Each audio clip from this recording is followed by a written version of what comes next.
Getting expelled, no big deal. The cops, no big deal. The FBI, not as big of a... My parents being like, oh my God, our son's a bad person. Worst feeling ever. Imagine being around 14 or 15 years old, getting a knock at the door, opening up, and seeing the FBI standing there saying, "Kid, we got to talk." Well, that's pretty close to the scenario that this week's guest, Jordan Harbinger, who also happens to be now the founder of The Art of Charm and The Art of Charm podcast, which is this massive, massive podcast. That's the place he found himself in as a kid. Turns out he was fascinated. His brain works in this really interesting way with how things work. He's a puzzle solver. He wants to deconstruct, to reverse engineer, and then rebuild. And his focus when he was younger was on computers and technology, and especially communications devices, which ended up getting him in a little bit of a squeeze with the local authorities and then eventually the FBI. But instead of it causing problems, he was so advanced and complex in what he was doing, he ended up actually sort of working with the FBI and advising them at a really young age, in his teens. He moved on eventually, went to college, went to law school, and started practicing law. And in the practice of law, realized that there was actually this bigger problem that he wanted to solve. He wanted to understand how human socialization works. And he's now spent pretty much his entire adult life deep in that world. We track that journey. We go through how he started, how he's developed his ideas, his methodology, how he started to figure out why this mattered and how it worked. How do you code for human interaction, and what happens if you overcode and try and manipulate? And then what he's doing with these ideas and these technologies as he builds a company that trains everyone from military to those who may be struggling on the Asperger spectrum, and pretty much anybody else who wants to learn how to interact with other human beings better. We also we spent a little bit of time talking about the world of radio and podcasting. He was one of the originals in the world of podcasting before anybody knew what it was. This is over a decade ago now, then jumped to satellite radio and has now become a huge force in podcasting. So we explore a little bit, what's going on in that space. Really excited to share this conversation with you. I'm Jonathan Fields, and this is Good Life Project. So this is actually not the first time that we've recorded a conversation. It's not. The first time was, it was years 7 ago years at this ago, point, maybe? right? 6 years ago. And we had this conversation, and then after it, I guess we both kind of knew, something wasn't right. I ended up not airing it. Yeah. But then, it was years until you came back to me, and you're like, dude, there's actually, all this stuff going on in the background. Yeah. And, I should have just called it off. I should have. What was going on at that time was... And it's weird because it was 2020 hindsight. In the moment, I was just like, why am I sucking at all the things that I'm doing? And it wasn't just that interview. I remember going to the gym and not working out that hard. And I remember going to social events and being like, I'm so tired. And even though I hadn't done anything that day. And I remember sleeping till 4 p.m. on weekends, which I don't do. I like going and doing stuff. And I realized years and years later, I was in some sort of probably stress-induced mild depression. And it wasn't like I should just jump off the roof of my building. It wasn't anything like that. It was just, there's an analogy here that I might miss, but it was just enough where I was like, this is normal, but it wasn't at all. And I only saw it, you can't read the label from inside the jar kind of thing. I only saw it afterwards when I had moved to a different place, gotten into different hobbies, gotten a different circle of friends, and gotten in different shape and started eating differently. And all these little changes, I looked back and I went, how did I live like that for 18 months or more? I don't even know. I can't even put a start and end date on it, because depression, I think for a lot of people who don't have it or never have had it, and I don't normally suffer from that either, it looks from the outside like everything's normal, boom, you hit the bottom, and then it's like, what happened to Jonathan? He's such a weird guy now, never leaves his house. But if you're in it, it's just like this sine wave. It's just a regular wave, and it looks like you're in a normal down slump to other people, maybe, or not at all.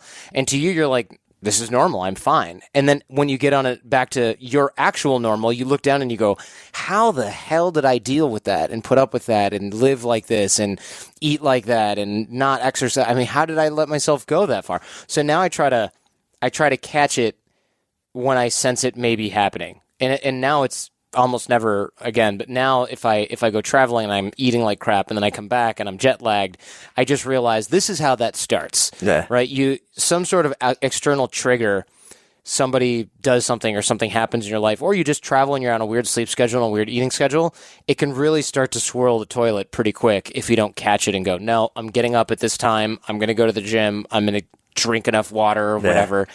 And sometimes it can be really that simple for me. Yeah, which is so interesting because we've come to know each other a bit more over the years now. But I had this, I think this was the first time we'd ever spoken also and so I didn't know what your normal was, but I remember, because there have been a handful of interviews that I wonder if it was even for a book I was working on. Maybe. But no, but because the plan was to air it, so it couldn't have been, it's funny, I can't remember exactly what it was for, but I just remember, like, after the conversation, I was like, something was really off with this. Yeah. And it wasn't, I was like, that there's just something about it where I feel like I can't air this. Yeah. I'm glad it never aired because it would have been one of those things where I'm like, hey, can you remove this from your website? 10 years later. But wouldn't it have been interesting, though, to sort of like look in hindsight and sort of like years reflecting back now, sort of like hear yourself in that state from the outside looking in, now like being in a different state and saying, like, could I really sort of like see and pick up, like how different I was? I think I can still probably do that by listening to old episodes of the Art of Charm podcast. We're on episode 800 something. So, and not even in the numbers, just because the numbering's different. So when I really want to punish myself, I just listen to old episodes of the show. I feel like anything creative is probably like that. You look at your first thing and you're like, what the there's hell? No doubt about it. I look at like the first book and I'm like, Yeah. Yeah, even with a book? Yeah, even with the book. And that's out there, like, that can't change. You can't that's pull just that like toothpaste back in the that's tube. there forever. Let's take a step back in time with you. You have what seems to be a lifelong fascination with, I'll describe it as social engineering. Mm-hmm. But in the early days, when you were a kid, it seems like that expressed itself in much more of like a technological outlet. Yeah, good observation. Especially just so everybody, you're not looking at any notes. So that's pretty cool that you remembered that, or even if you looked at it before this.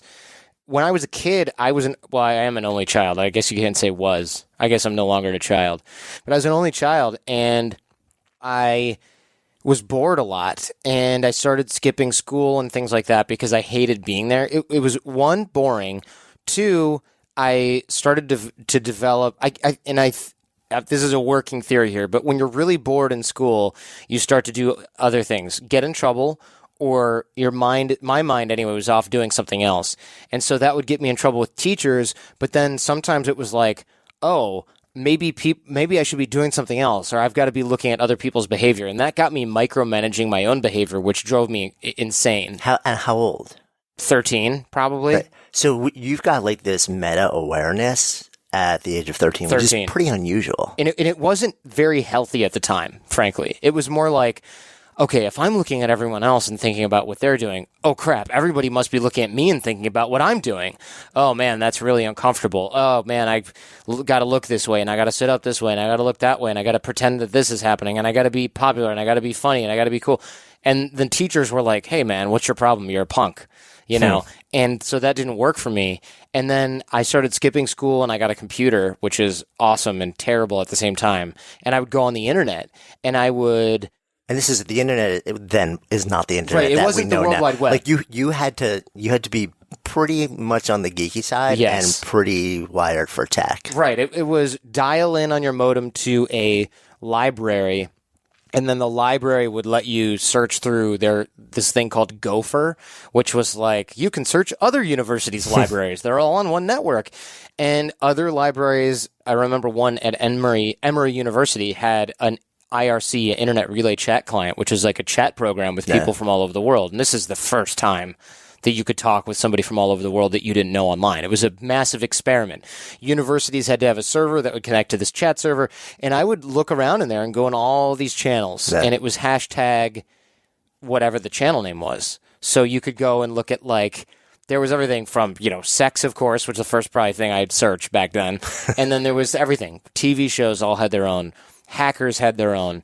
Guys who hacked with the phone system, which is where I ended up. We had our own. Stolen software, all that stuff. Everybody had their own channel, and you could join as many as you wanted, and it was real-time chat. So I would sit in there all day talking with university students and adults, really.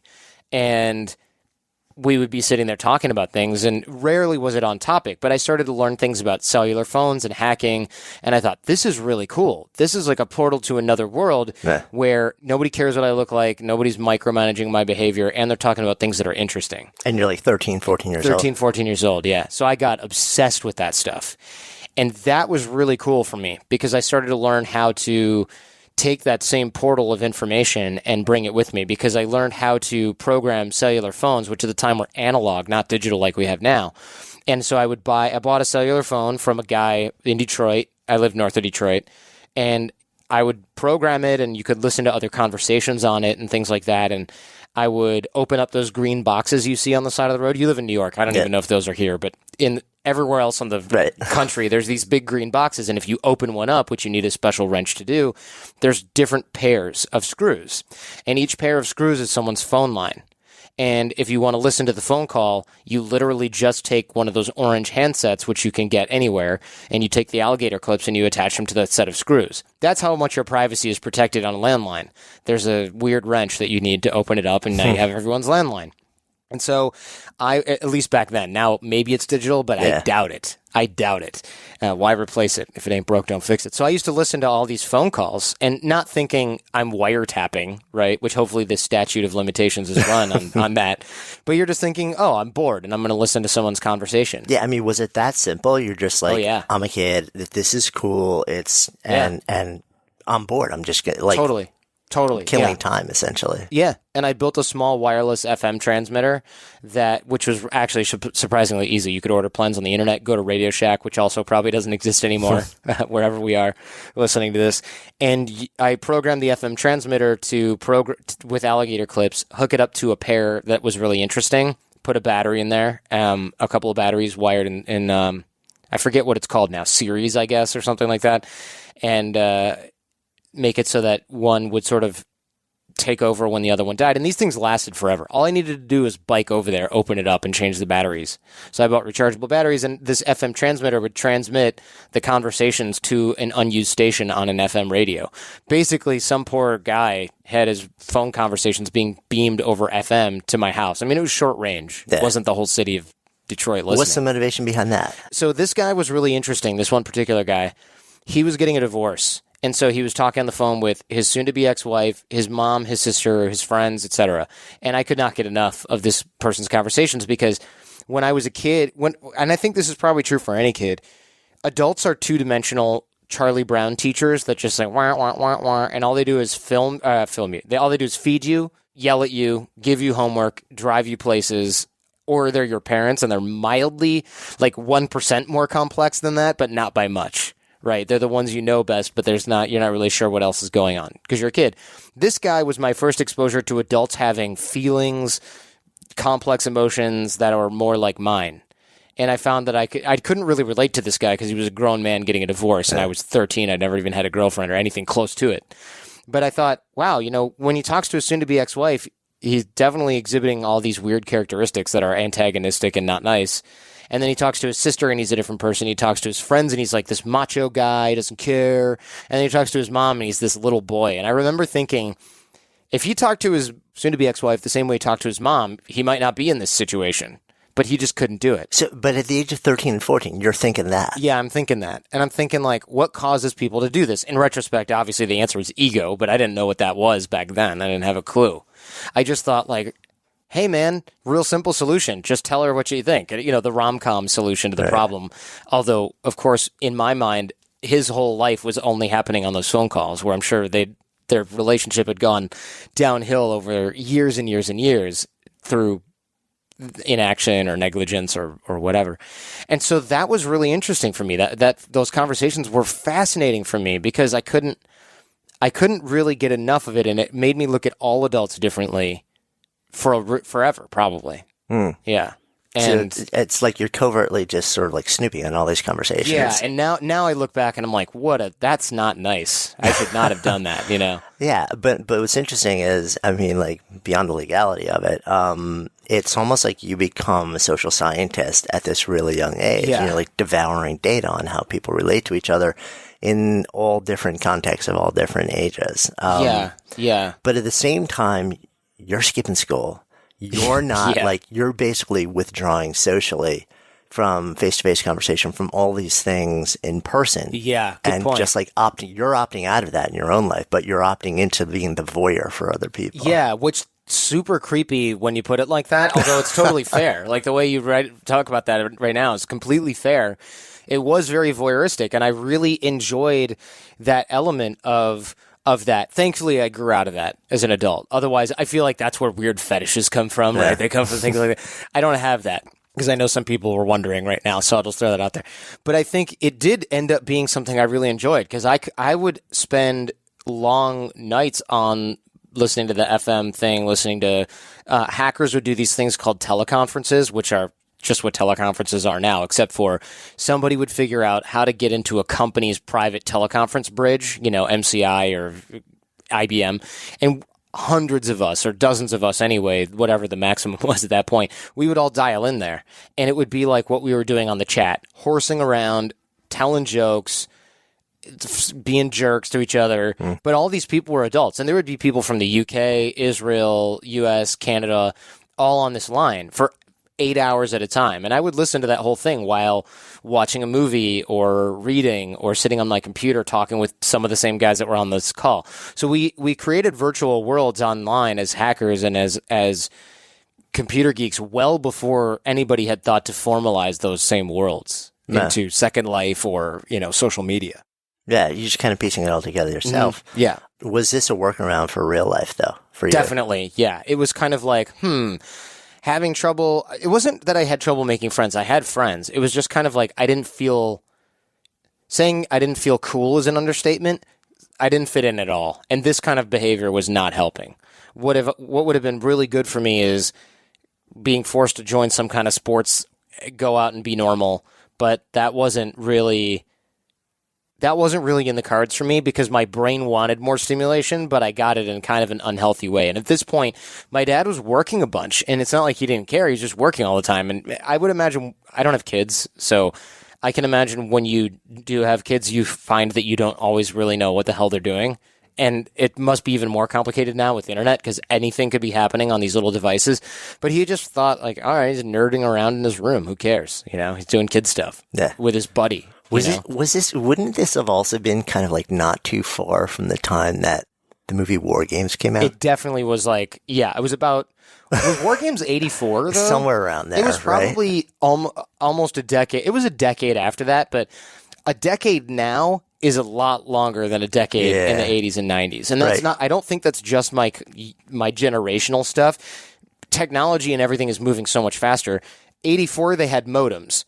94, we had modems. But 10 years ago from now, 2017, radically it's like, different. you didn't even have, the iPhone just turned 10. Yeah, because I'm just thinking there, you're doing like a lot of the same stuff as the main character in that film. And my recollection is that your exploits, I'm like making quote marks with my fingers now, kind of ended with a knock on the door also. Oh, yeah. So that's for sure. I forgot that you knew about that. Okay. So what happened was my boredom reached peak troublemaker, and my social life in real life had reached peak hopelessness. And so those two sort of waves of me being like a capable hacker nerd had crescendoed along with me being a completely incapable normal kid. Incapable of being normal kid, right? And I had no hope for being cool or popular or anything. So I decided I'm going to throw a Hail Mary and pull a prank. And this prank is going to be ordering pizza for the whole school using credit cards that I got from the internet, actually, I generated them using a program that I'd helped create because we found some math guys that looked at the checksums on credit card numbers and they were predictable. Like now I don't think they are, but back then you could just sort of put in one credit card number or two and the program would figure out what the next set of numbers would be. And this wasn't real-time checking of credit cards. If you ran a business, you'd write it down. You'd put the expiration date down. They didn't have CVV2 codes.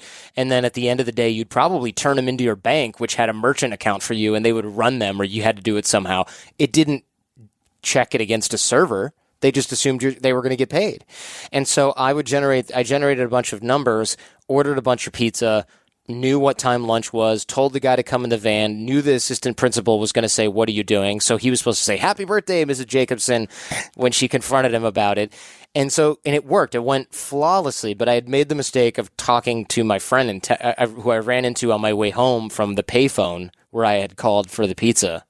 And I told him about it, and he told the freaking whole school. And when it actually went off, he was like, it was the talk of the town, right? Who ordered the pizza? And for weeks, nobody knew. And then finally, they had nailed my other friend, and he was a troublemaker, and they just decided, well, we don't know who did it, so we're just going to blame Mike.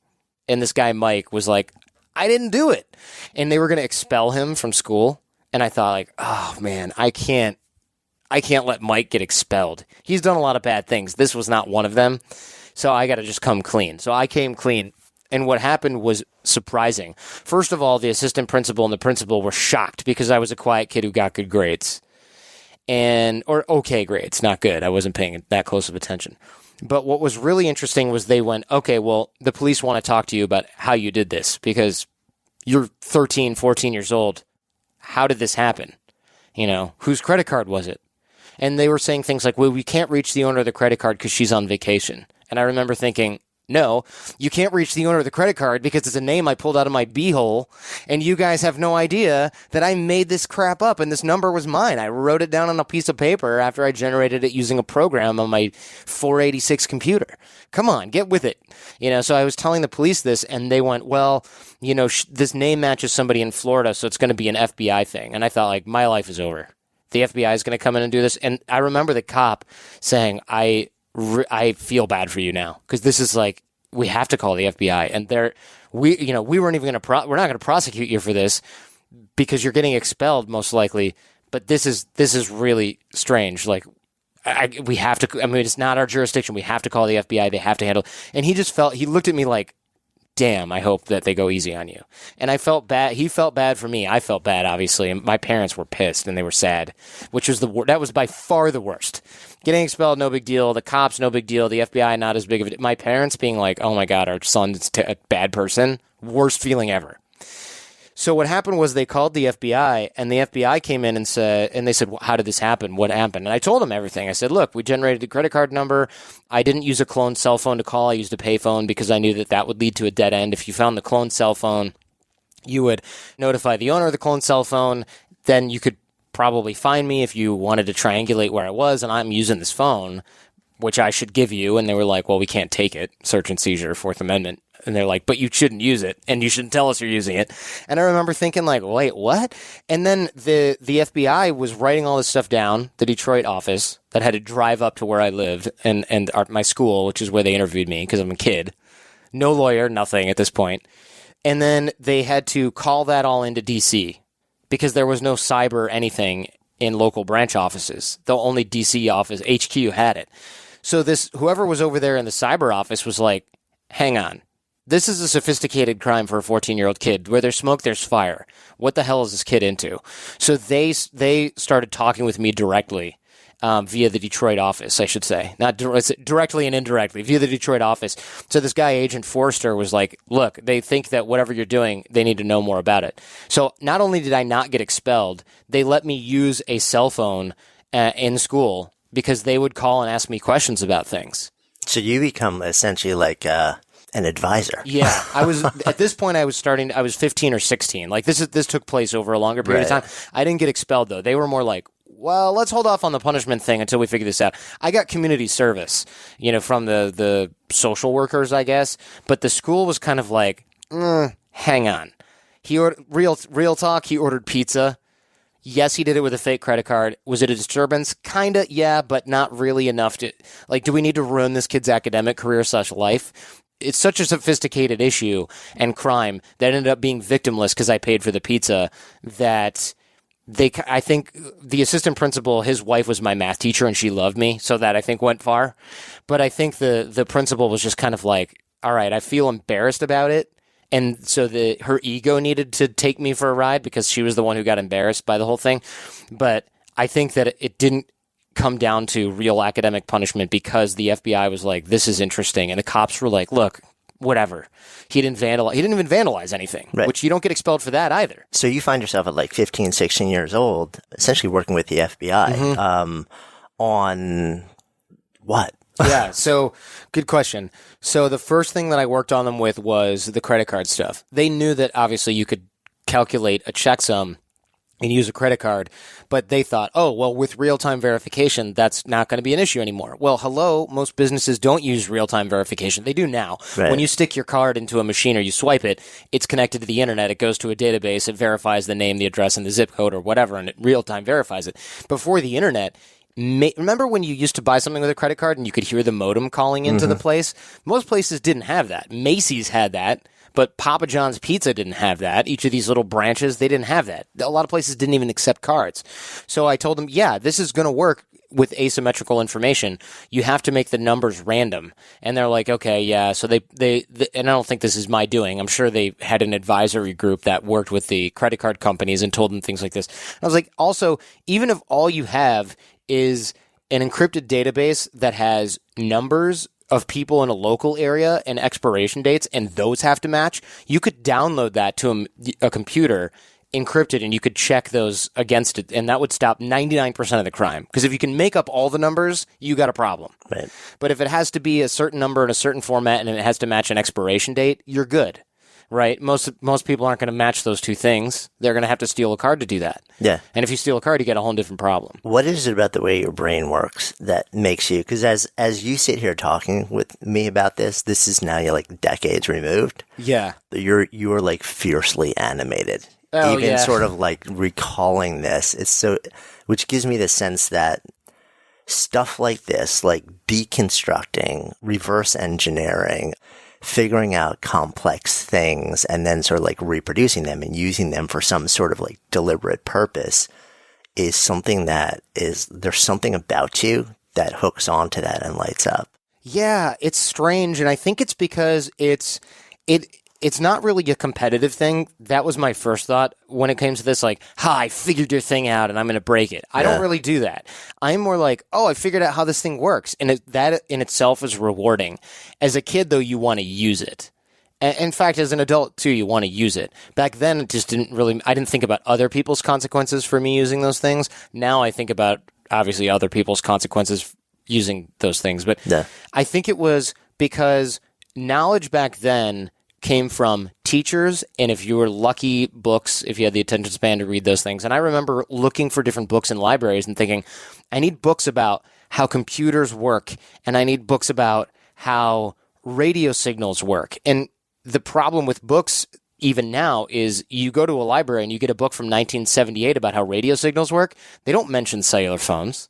I want to know how cellular phones work. Oh, well, you can't really do that. And I remember when I joined a gym with my mom, Powerhouse Gym, at age 14, and there was a guy who had a cell phone company shirt logo, and he would work out in that. And I went up to him and I went, hey, so you work with cell phones? And he goes, yeah. And I said, so do you work in like the store or you work in the, and he goes, no, I work for the carrier. You know what a carrier is? And I said, yeah, of course I know what a carrier is. And I said, so are you guys using CDMA? And he goes, yeah, America uses CDMA. This is Sprint, and now we have GSM, which is what like T-Mobile and AT&T are. And I said, yeah, so in CDMA, how does it check? How does it know what to pair the signals, right? Because you have an incoming signal and you have an outgoing signal. How does it know to pair those? And he said, well, it pairs them to, I don't remember the details, but it was something like it doesn't really matter because they're simultaneously, they're kind of independent and all this stuff, and your phone knows which one. And I said, so all the signals are going through the air all the time, no matter what. How does it know what cell you're in? And he goes, well, the phone checks in with the tower. And he goes, wait a minute, how old are you? And how are you asking me questions that my engineers don't even know to ask me, depending on what department they're in? And I was like, I'm reading this stuff on the internet. And he goes, well, why? And I didn't have a good answer for that. And I just remember every time I'd see him at the gym, I would say, okay, so you have the pair and you have this.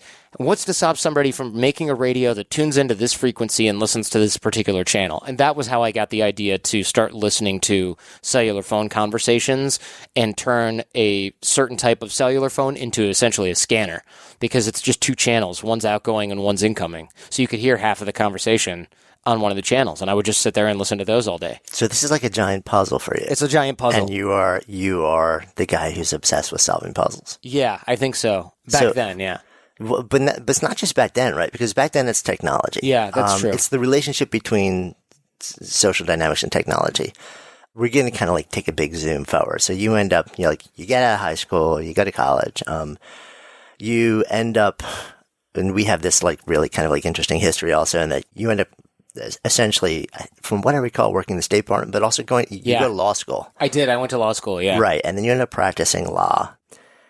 Well, no. Wait, but you didn't practice very long. Not for very long, no. I worked on Wall Street in finance, and I only went to law school because people are going, oh, giant puzzle, law. No. I went to law school because I graduated from University of Michigan. I made my own concentration that involved 3 languages, political science, and economics, and I couldn't get a job at Best Buy. They were like, weren't hiring. And I thought, well, wait a minute, I'm totally screwed. And I remember, I think it was my aunt combined with some other people said, oh, you should just go to law school. You can get a great job as a lawyer. And so I applied to law schools and I got into some. And then I ended up deferring my law school admission because I got into Michigan for the year after that. And that was a good law school. So I deferred that and I went to go teach English in the former Yugoslavia. And so... But before that, yeah, you're right. I had worked for the State Department in Panama at the embassy as an intern. And I was just always trying new things. It wasn't like I had this firm career path. When you look back, it's like, oh, these things prepared me for what I'm doing now. But really, it was just like, throw stuff at the wall, see what sticks. But it's like this voracious curiosity to understand how things work. Definitely, yeah. And it's sort of like, let me try this experiment, let me try this experiment, let me try this experiment. Yeah, my mom couldn't buy me any electronic device if she wanted it to last for more than a few minutes. I remember Just like take it apart. I would take it apart. There was one time where she said, I'm not buying you any new tape players or anything because they always ended up in pieces no matter what. And there was a tape recorder that we had that she had that I knew I was definitely not allowed to use because she was a speech therapist. She needed it for work. So that's the tape player I'd have to borrow from her every time to listen to Michael Jackson or whatever and then put it back. And then I knew that I was onto something when I finally was able to reassemble a tape player in working order, and then I didn't have to ask her for a new one. So, and that was around 14, 15. At this time, it's kind of weird. I'm programming cell phones, but yet if you take a tape player apart, how the hell does this thing go back together? Well, then if you have the cassette, as long as you have a pencil nearby, you're good. Yes, exactly. So you end up taking kind of like this voracious deconstruction, reconstruction puzzle thing. You last a short while in the law. Yeah, like a year. Right. What was the catalyst for you moving out of that? So when I was in school, I kind of coasted on, well, I can't really pay attention, but I can take the exam and I can get a B plus or even an A just by figuring it out on the test. And then when I got to college, everybody was smart. I went to Michigan. Everybody was smart, but they were getting drunk every single day. So all I had to do was do the work and I could get A's and B's. But then in law school, there was a certain contingent of people that were working hard and everybody was very smart, but there was also a certain contingent of people that were still drinking and farting around. So I was able to outwork those people. But then you get to Wall Street. Everyone's working really hard. Everyone's very smart. I'm not sure how to make myself smarter, and you are working as hard as everyone else. So I'm like, crap, my competitive advantage is evaporated, and I don't know what to do about it. So I got hired by this guy named Dave, and Dave told me that, well, first of all, Dave was never in the office, and I asked him why. Did he work from home? What's the deal? He's a partner. I don't understand how you're not here billing hours with everyone, because all the lawyers were always there. 3:00 in the morning on Tuesday, lawyers are in the office. Dave was like, oh, I bring in new business for the firm. I bring in all the deals. And I said, wait, how do you do that? And he's like, oh, I network and talk with people and I go to events and I make connections. And I felt like, okay, I've got to figure this out, because the regular system, I have exhausted my competitive advantage on these different angles that worked for me in the past. I've got to figure out the networking and relationship angle. And so I worked on that. I got obsessed with that. body language and eye contact and nonverbal communication became the focus because I started by taking a Dale Carnegie class because I thought like, oh, how to win friends and influence people. Classic classes so many of us have taken. Exactly. So, yeah. And it wasn't terrible, but it was kind of like it just peaked at level 1 right out of 100. And what I mean by that is there's a guy at the YMCA in a sweater vest telling you have a firm handshake, look people in the eye, how to remember people's names, how to state your name confidently. And I thought, okay, Dave's bringing in multi-million-dollar law deals every quarter. It's probably not because he has a firm handshake and good eye contact. And if people don't like you, it's not because you don't have a firm handshake. Like, there's other things going on, and the Dale Carnegie guy isn't really able to explain these things to me. So I started to study salespeople who are really killing it, read a lot of books on persuasion, interrogation, nonverbal communication, things like that. And the internet had just really kicked off around this point, 2005. I know it was around a long time before that, but now everything was online, and you could buy books in PDF format, I think at this time, at least some. And I started to devour all of that information. So you found your new machine. I found my new machine, to revert, it's like basically the social brain becomes your new complex machine to try and deconstruct and engineer around. Yeah, that's a good point. I found the new machine. And it was kind of the ultimate machine because you're dealing with people all the time, no matter what. They're always going to be around. We're not going to be obsolete probably anytime soon. And even if we are, we're still going to have to deal with each other. So it's kind of irrelevant, I think. And the brain is always, it's the same around the world. And sure, there are cultural influences, but it's infinitely more complex than a tape player could ever be or a cellular phone. So that became much more interesting for me. And I started talking about that with my business partner, AJ. We started recording those things. We put them online at the Art of Charm podcast in iTunes. Podcasts were brand new, 2006. And so we started to put those discussions online, and that's what started the business that we have now. But really, it was just a vehicle to discuss these really complicated topics of human interaction, which are still interesting to me. Yeah, which tells you something, right? Because the other stuff, it's kind of like, got it, nailed it, moving on. Now you have this one machine, and, like some 11 years later, as we sit here and record this, you're still deep into it. Are you genuinely still deep into it? Yeah, I'm still deep into it. I just shifted focus, because originally it was, all right, I got a network to get to the top of the law game. Then it was, the law game's hitting a wall because the economy's tanking. And people didn't want to buy networking skills. They didn't care about that, at least the way we were selling it back then, because we were in our 20s. Guys in their 20s and women in their 20s weren't like, I need to network and create relationships for my future. It was like, no, old people do that. I don't care. So we started to use the stuff to go out and meet people and have social circles and create, and dating stuff was really hot back then. Right. So that's when my first introduction to you was like, this guy is actually a guy who's gone deep into social dynamics. Yeah.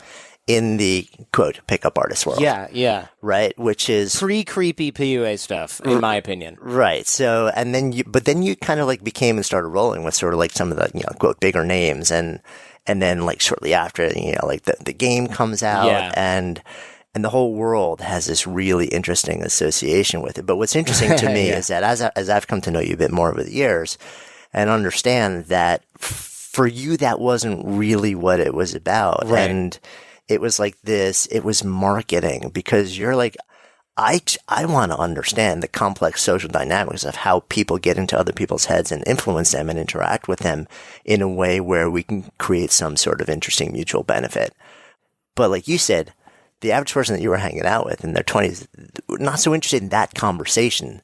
So where's the relevant hook for that particular age group? And that was like what I didn't realize was that for you, that was just like this entry point where people happen to be interested. And that was a starting point for you that you've kind of moved vastly. You still have developed all this programming curriculum around social dynamics and influence and all this stuff, but the application now is so much broader. Yeah. It's looking back on that stuff, it was kind of like, we called it hiding the broccoli, because if you want to get a baby to eat broccoli, you have to pour cheese all over it. And the danger, where we had then started to fail was we were just at that point selling cheese. And there was almost very little. It was like broccoli scented cheese, right? There was very little broccoli to be had. And I think where the pickup guys really went off the rails is they just went, screw the broccoli. It's all about the cheese. Let's just make fake, Cheese Whiz is too real for this group of guys. So let's just make this fake stuff. And we kind of didn't want to do that. But the problem is, it's kind of like, imagine, and this is a weird analogy, but imagine you sell this like very organic marijuana that's for cancer patients and people to relax. And then some other guy who's a crack dealer is like, oh yeah, I'm in that business too. And you're like, no, you're not. But you can't, but you're still associated in certain people's minds. So we kind of went, look, are we going to try to constantly be swimming upstream, trying to rebrand ourselves as like these white hat pickup artist guys? Or are we just going to do something else? And the answer was do something else, because we weren't really interested in the dating stuff anyways. Everybody in the company has been dating I'm married, for goodness sake. It'd be kind of weird for me to be like, oh yeah, I'm going to teach you how to pick up girls. It's not something I'm that interested in. It's definitely something that became an unhealthy obsession for so many of the guys that got involved in it. It became zero sum for a lot of guys too. It's like the woman has to lose something for you to gain something. That all these negative outcomes were totally avoidable in my opinion. So we just kind of said, look, if we can teach people to be charismatic, which we can, influential and persuasive, and we screen for the right type of listener and the right type of client, we're going to have a better business. It's going to be more fun. It's going to be more in line with our values as well. And that's what we do now. So for years, we had to spend a large amount of time screening out people we thought were going to misuse the stuff that we teach at Art of Charm on the show and in the boot camps and things like that. But now we don't really have to worry about that, because frankly, people who are just looking for quick wins, and I put that in air quotes, they're just like, I just need to sleep with as many women as possible. They're not even interested in what we're talking about on AOC. They're not interested in an interview with you and Bill Nye and Neil deGrasse Tyson about the nature of, it's like, they don't care about that. It's too much broccoli. It's too much broccoli. Exactly. So we don't even have to worry about it anymore. Yeah, it is interesting though, because a little while back, I had a conversation with Marie Konnikova. I don't know if she's been on. Yeah, she's great. Right? The Confidence Game. She wrote this book about the long con, grifters. And it was a little unsettling for me because, when I look at the greatest entrepreneurs and the greatest marketers, it's all the same tools. It really is. And I had this conversation with her. And I'm like, so you're telling me that essentially, like Steve Jobs, like the greatest persuaders of all time in business and art and science, they're all doing the same thing. The only real difference is the intention behind the outcome. Yeah, that's a good point. It really is. There really is a lot of that involved. And I think we wanted to distance ourselves from the people that just clearly had negative intentions, because it's kind of like having explosives and then only thinking about what you can destroy with them. It's like, why? The 1% of negativity that can come from that, why focus on that? So we just figured we don't want to have to screen out people all the time. Let's screen in the right people. And that was really... It was funny because this huge problem in our business was solved simply by doing more of what we were interested in on the show and less of what we weren't. And it was like we're swimming upstream so hard, and instead of becoming a stronger upstream swimmer, we just went, actually, let's just swim downstream, but we're going to take the right side of the fork instead of the left side of the fork. And it's like, oh, this is so much easier. Why didn't we think of this years and years ago? Yeah. Was the immediate reaction, I mean, because so you're kind of like in the podcast space, or you're kind of like one of the OGs. Yeah. And you started out also. Did you start out podcasting and then go to satellite radio and then come back? Was that the sequence? Yeah, it was podcast for a year. Nobody knew what podcasts were. That was like in the days where it was just this weird thing that nobody was paying attention to. I mean, you had to have, and then iTunes finally built it into the desktop client. There was no such thing as an iPhone still. And then I remember we got a guest spot through a friend on a Sirius XM satellite radio show. That guest spot turned into us meeting the station manager because he happened to be air checking them at the time, which means listening to see how the show is going. And then we went up to his office to chat with him because he was like, this is really cool stuff. I never heard about this, and he was this cool, normal guy, married, whatever. And I said, we have a podcast if you know what that is. And he goes, yeah, I actually do know what those are. Those are hot, kind of hot. He was one of the 5 guys. One of the 5 guys listening to podcasts. And we had these, crummy, like Vistaprint wannabe cards. And I was like, here you go, listen to it. So I gave it to him, and I emailed him 2 weeks later thinking he's not even going to reply to this email. And I said, hey, we were on before, and I was wondering if you listened to that podcast, and he replied right away, and he goes, I have been listening. It's really interesting stuff. You should have your own radio show. So we went back to Sirius XM every week and did a show, and everybody said, don't do the podcast anymore because you don't need to. And I said, I'm just going to keep on doing it because I enjoy the different format, slightly different format. So we did the podcast, and then we did satellite radio simultaneously for 3.5 years. And then when that show stopped, we had been doing the podcast the whole time. Right. So you just double down on the podcast. And now, exactly. and I know you mentioned the name, but for those who don't know, we're talking about the art of charm, which has been consistently now, as podcast has exploded over the last 3 years or so, is built into this sort of like empire, where, millions of people listening, and you guys have been producing at a high level for years and years and years now. And sort of like you have this, to a certain extent, first mover's advantage, but it's also, when you look at what's happening, I want to shift gears a little bit. Sure. Now. So the art of charm it was a show, and you're having all these conversations and doing these interviews and figuring out a lot of other things. And this is fueling the bigger business model for you, which is also essentially like an educational program. It's like, like your own Social Dynamics Institute. Yeah. Which continues to be the business model from what I know. Yep, definitely. So as you're looking at what's happening with podcasting these days, which is rapidly changing, it's still, I mean, it's kind of funny because you're 11 years into it now, and people are now saying, well, yeah, but it's still just the beginning. It's the wild, wild west. Yeah. What's your sense of the space these days and just what's happening in it? Good question. I think it's probably still wild-ish in that the barrier to entry is 0, which is always kind of a wild, wild west trait. The other thing, though, is that despite there being a clear current winner, namely iTunes, in the distribution category, Apple's been pretty damn slow to figure out where podcasting is going to end up. They haven't given us any analytics. They're not really figuring out how to fix the discovery problem. They're just kind of let us do our thing. Benign neglect. But other services like Spotify and these different podcatcher apps are really gaining a lot of traction. Spotify, of course, has a ton of traction, and that's only the beginning, right? Most people, younger people, listen to things on Spotify. Spotify has a few hundred podcasts, I think, now. But eventually there's going to be a clear winner where Spotify is the go-to place for podcasts, or Apple's going to go, you know what, we're going to break this off into its own thing, which they already have, Apple Podcasts, instead of iTunes, and we're going to figure out some discovery stuff, and we're going to allow advertising into the podcast environment, and we're going to make suggestions based on people's preferences on their phone and listening habits. That may happen, and if that does, it's sort of anybody's guess who's going to be on top. And we also kind of have to figure out, and by we, I mean just podcasting in general, possibly Apple or Spotify, do we care more about indie shows, which is what a lot of lip service has been paid to over the past, or are they secretly kind of like, all right, these ESPN shows and this show from this famous person and this sports show and this news program and NPR, these are really what we want now? Because before it was like indie, anybody can do their own thing. This is great. Now it's kind of like, if you have corporate backing, you can get and stay in the top 20 and nobody's ever going to touch you because they have money and they can drive traffic, and that's the end of it. So they kind of have to decide whether or not they care about the indie creator getting discovered, or if it's just like, you can be on the platform as an independent creator. However, nobody's going to necessarily care. You have to do your own marketing, and it's BYO audience, right?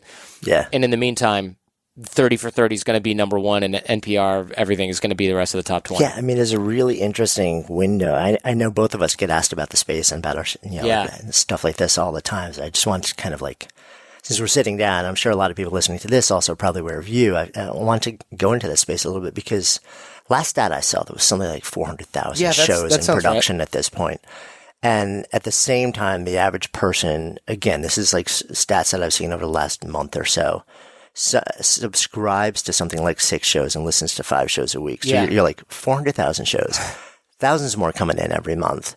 But the average person has the bandwidth to subscribe to 6 and listen to 5. And maybe half of those 5 episodes. So it's really interesting because people are still saying mass opportunity, like 70 million people listening, and it's going to triple, quadruple, and all this stuff. Yet, when you look at the universe of TV shows people could listen to, it's a couple thousand. When you look at the universe of movies, it's hundreds that come out every year. and like they're choosing between them. But the universe of podcasts, if you go really deep into it, is hundreds of thousands. Probably soon enough bordering on like 500,000. So we're in this really interesting moment in the space where people are asking me all the time, like, should I start a podcast? And I really hesitate to be like the person who has an answer to that.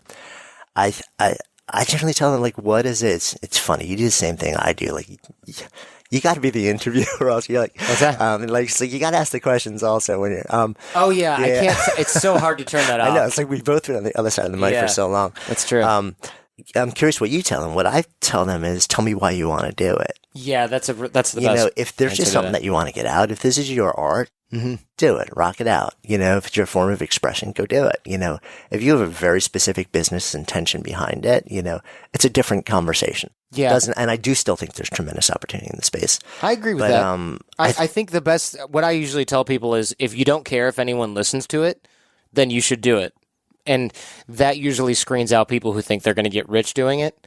But the problem is, of course, and I'm so guilty of this just like everyone else, they go, well, yeah, I mean, of course you'd say that, and that's good advice, but of course people are going to listen to my podcast. That's what every sort of young go-getter, or not so young go-getter thinks, is like, oh, I'm going to be able to develop an audience in that. But I think you're right. I think you're very correct. If you want to start a business doing it, there's a lot of other ways to start a business and build an audience that are far more effective than spending all the amount of time you have to do recording audio and doing it right and then producing it. It's just do there. This is like the worst way to make money, podcasting. It's like the worst thing. It reminds me of what writers say, and you're a writer, I'm not, but a lot of writers are like, nobody ever says, I want to become a writer, because they know it's like, what is it saying? But most writers are like, this is a terrible thing. Don't ever do it if you can avoid it. They feel like they have to. It's like Seth Godin says, he's like, if you want to get rich, don't write books. Yeah, it's like a disease. A lot of writers say it's a disease. No, I think it's true in an interesting way. What problem are you continue to do the show. You're producing tremendous amount at this point. You're running a company. What's the driving problem that you're trying to solve right now? The problem, I think, we've taken on a lot of this, but we want to help people realize that social intelligence, emotional intelligence, whatever you want to call it, is something that can be learned and taught and mastered by anyone. And that doesn't mean everybody's going to turn into 007 after listening to the show or coming to one of the courses in LA or something like that. But what it means is, when I was younger, I thought, man, it must be really nice to be able to talk with people confidently, or, man, it must be really great to be like Dave from the law firm who can bring in law deals and doesn't have to have this miserable lawyerly lifestyle like a lot of these other attorneys do. Or, yeah, it must be really great to not care what people think about you and have fun all day at school like my friend Matt. There was always things like that, and I've realized so late in life that you can just fix those problems by learning social skills. And a lot of folks who come through the program, be they guys on the Asperger's autism spectrum who think like, oh my gosh, I can learn this stuff, this is going to be game-changing, to the intelligence agents and Green Berets and folks like that we have coming through the program who think, all right, I might get a 0.5% edge, but if that 0.5% edge saves my life or makes my job easier or saves someone else's job or life, or a sales guy where 1% increase means $10 million over the life of his career, those are big gains, and those are big problems that are being solved, but it's not just, how do I solve this problem? Most people realize, or most people, I think, assume that if they have an emotional intelligence deficit, if they even see it, they're not sure that there is a solution. And so what we're trying to do is make people aware that this is a problem that can be solved, and that we have at least some of the answers to that process. And that's huge, because it's also a terrible business in that you have to educate the market, right? Because a lot of people listening, they go, you're either born with it or you're not. And it's like, well, scientifically, patently, objectively not true. However, changing people's feelings on an issue is not the same thing as saying this frappuccino is going to be delicious. People go, well, yeah, it looks pretty good. Yeah, well, that's it's a like better you business said, model. you chose about the most complicated machine that you can try and both have a conversation to persuade someone to be open to the fact that this is a buildable skill. It's interesting. The conversations that we've had, the many conversations I've listened to you have through the interviews that you produce and things like this, one of the things that I've sort of seen is you tend to be really consistently in your head. Yeah, absolutely. which made me curious. Like, are there just about you and sort of like a deeper emotional connection? Like, when was the last moment that brought you to tears? Like, is that something that, are you cognizant of sort of like the amount of your life that you spend in your head versus in your heart? And is there anything that you feel like you want to do about the balance? I spend a lot of time in my head for sure, but I also indulge that heart side a lot in weird ways, like watching a YouTube video or something. And if I'm like, that dog is so cute, it's weird. And a lot of people, Jen will laugh at me. She'll go, why are you tearing up? And I'm just like, it doesn't even have to necessarily do with the video. It's just, I think probably my body is so just dying to get out of my head sometimes that it's like, just go for it. Oh, it's Memorial Day and you see something sappy on TV. I'm going to let loose the waterworks. I think it's just like, it's always so long overdue that I let it do that. She'll play a video that's like a little girl yelling at a jogger, you're winning, and I'm like, oh, that's so cute. And I'll just let it go. But it's pretty rare. It just builds up enough to where like, anything can set it off. Not to the point where I look like a crazy person, I don't think, but it can be pretty simple. I could be watching the news and I could be like, that's such a nice thing that person did, But I think if I was more in touch with everything else, I probably would have a more like you said, balanced output. Yeah, and I don't even know if that's healthy, but it's just an observation that, sort of like over the body of work that I've observed, and just conversation with you all the time, it's, there's so much going on in your head constantly. And at the same time, one of your obsessions is social dynamics and emotive technology, basically between people. So it was interesting to see sort of like this play out. Well, it has to be, it does cause or it can cause problems, right? Because if you start to think of, and this is where the pickup artist guys got in trouble, they start looking at all human emotion and interaction as some sort of weird flowchart that you can solve. Yeah. And you can't, because a lot of human relating has to do with just, you'll explain this better than me, but has to do with just letting go of a lot of that stuff. Right. And you can't really be intimate with somebody in a healthy way if you're always like, okay, so she said this, and then I got to do that. Right, if you're just constantly coding and scripting. Right, it just doesn't work. Yeah, I mean, it's people pick that. It's like you create the uncanny valley in real life. Yeah, and it becomes like this creepy facade. And I will go so far as to say all of your relationships are doomed to failure if you think you can solve everyone. So that's not what we're trying to do at AOC. We're trying to give people skill sets that they can use to grow and use to improve their relationships, but it's never going to be a replacement for getting yourself together in a healthy way. Yeah. It's never going to be a replacement for, well, I never have to be vulnerable if I know how everyone else's buttons work. No. The strength comes from realizing what your shortcomings are and then being comfortable enough to wear them on your sleeve with people that you trust. Yeah, no, I love that. And that's tough. It's really hard.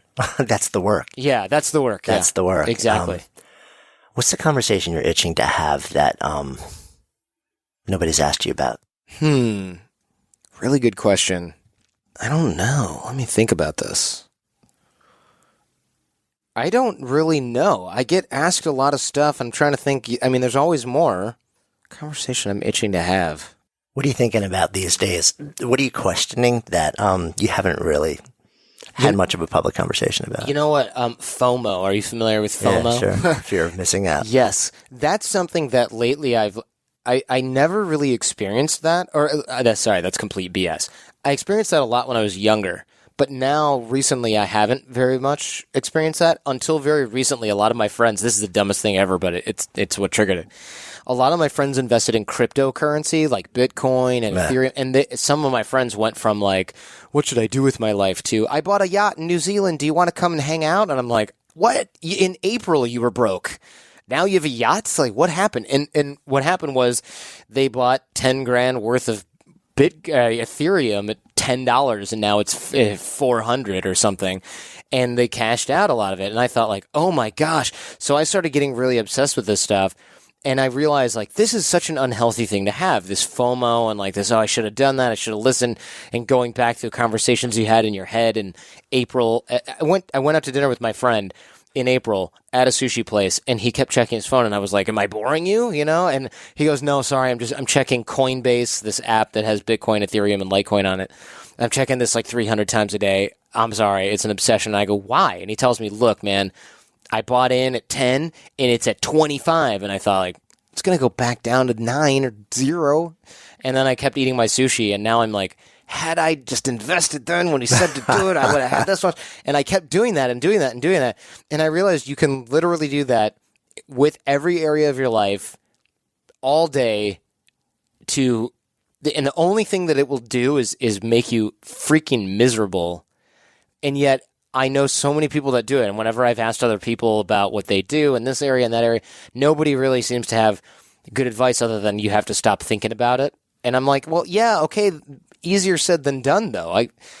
There's people that wish they bought Tesla stock at $8. There's people that knew to invest in Yahoo in the 90s, things like that. I mean, especially because the information about everything that you could be doing, other than what you're doing in this moment is pushed to you so easily now. Yeah. And you couple that with an addictive technology and a device that, sort of like sits against your body 24/7. And, the level of self-regulation that you need to resist just the constant stream of things that you might be missing is pretty high, you know. You can open your phone. I can open my phone and go to the home screen, and this badge right here that says 193 is the current price of Ethereum. I mean, that's not healthy. I got to delete that. But whenever I go to do it, I'm like, oh, maybe I can just change it to something else, or maybe I can hide it. And that's funny. And I have no willpower either. So I've just taken apps off of my devices. Because I know that if it's there, I can't resist it. I'm going to be there. Let's come full circle. So the name of this is Good Life Project. So if I offer that phrase out to you, to live a good life, what comes up? This answer it changes every decade that I'm alive, I think. Although I don't know what my answer would have been before age 20, but it certainly has changed since my 20s. For me now, living a good life I've been obsessed with legacy for a while and what's going to be left over when I'm gone. And Neil Strauss told me that it's a waste of time to think about that because your legacy is not going to last more than 50 years after you're dead. But I don't like that. I feel like that's an uncomfortable thought too, that isn't really necessary or it doesn't serve me that well. So I've been working a lot on the craft of good interviewing. What can I offer? What can I bring to people? How can I build this and offer the most value, have the best guests on Art of Charm, including yourself, and get the best out of them and do a really good job? Because really, at the end of the day, the only thing that I really care about, aside from my family and my wife and stuff like that, and the people in my life, the only thing I really care about is the show, because it's the thing that I really enjoy doing the most. So if I get to do that and other people get to enjoy that for me is kind of enough. Obviously I would like to do it while I have nice things, but that is so far down the ladder. But in my 20s, it was all I thought about. I got to get a nice place and a good car, and I got to have cool clothes and da-da-da. Now I could probably walk around wearing sweatpants and a t-shirt with a hole in the armpit as long as I had my recording studio and was able to have these really interesting conversations. And when you start to strip all that stuff out and you go, well, okay, I get the books for free from the guests usually, and the microphone and everything that I need, I already have, and I could probably do this in a car. And it doesn't have to be a nice car; it just has to have good acoustics, right? And that kind of thing it's really liberating, because you start to realize that you just need far less than you think you do to be happy, or at least I do, so far. When I have kids, I maybe that all goes out the window, and now you need tablets for everybody. Well, also the way you answer that question is very likely it all evolves over time. Cool. Thank you. Yeah, thank you. This is really fun. Awesome. And as we wrap up, I want to give a final shout out to our awesome sponsors and supporters: ZipRecruiter, RX Bar Kids, Movement Watches, Audible. Hey, thanks so much for listening. Be sure to click on the subscribe button in whatever listening app you use so you'll never miss an episode. You can also help us continue to grow and bring more people into the conversation by visiting our amazing sponsors who help make what we do possible. Most important, if something has really resonated, don't just spin it around in your head. Share it with others. Turn it into a conversation. When ideas become conversations that lead to action, that's when real change takes hold. I'm Jonathan Fields, signing off for Good Life Project.